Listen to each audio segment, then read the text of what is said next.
first whip. The blizzard of '96 dumps heavy snow across the eastern part of the country.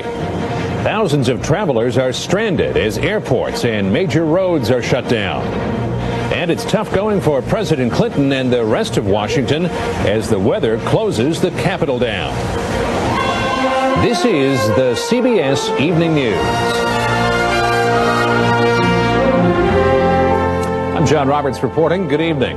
Just as it was set to reopen, much of the government, at least in the nation's capital, may be shut down tomorrow, not because of the budget, but a blizzard that has brought traffic and travel to a standstill from northern Alabama to New England. The powerful nor'easter picked up moisture from the Atlantic Ocean and started dumping snow late yesterday. The most dense accumulations are in a line from western North Carolina through West Virginia, Washington, Baltimore, Philadelphia, and New York City. More than 2 feet of snow might fall in some areas by the time it's all over. One of the hardest hit cities, the nation's capital, where snow like this is rare. Correspondent Cheryl Atkinson joins us now. John, the way this storm is going and the snowfall totals, there's a possibility that it could beat out Washington, D.C.'s infamous Knickerbocker storm back in 1922. That's when 28 inches of snow fell. We're well on the way. One of this century's worst storms slammed first into the south, spewing snow in places like North Carolina and Kentucky, where any winter whiteness is a rare event. Things got much worse as it moved north. The nation's capital, which had struggled for so long to open during the budget impasse, had to shut back down again. I'm a federal worker, though, so tomorrow it looks like we won't. I don't know if we'll be going back or not, and I was looking forward to that. The only thing flying at the airports was snow. Everything is canceled. There's nobody around. Taxi cabs left empty. Back it up. When they were able to leave at all. A few hardy tourists braved the storm and found familiar monuments frosted in snow and a city largely deserted.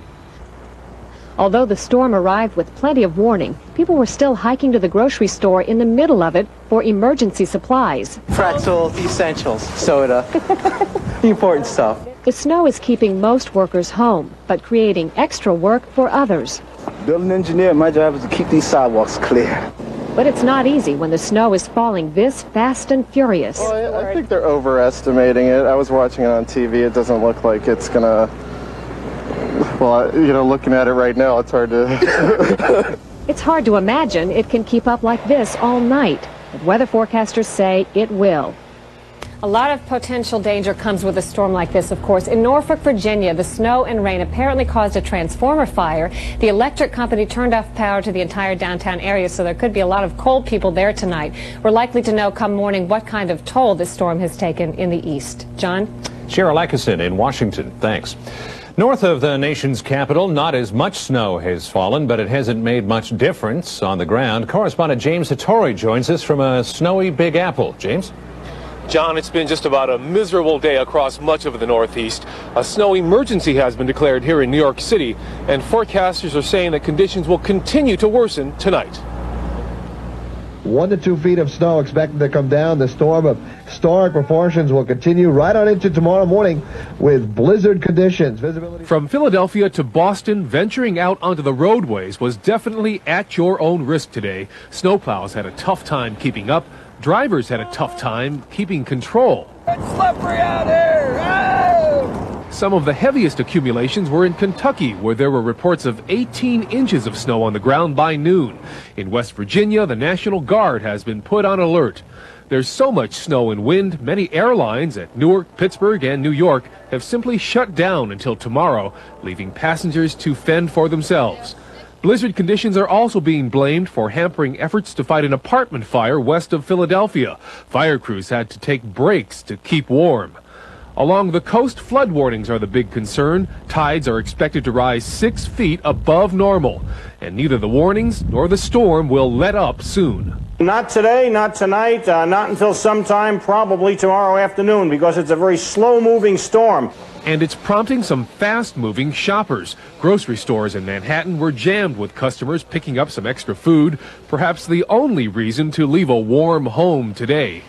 Don't be out in it if you can possibly avoid doing so. I had to come to work today because I'm a weatherman, so I didn't have a choice. But if you've got a choice, by all means, don't go out in it. And that comment pretty well sums it up. You know it's a bad storm if the weatherman says he'd rather be at home, John. One last word, a report from Boston is that they've had some 22 inches so far, which means it's a new record for them. And there's still more snow to come, John. In Philadelphia, that is. All right. James Sartori in New York City. Thanks.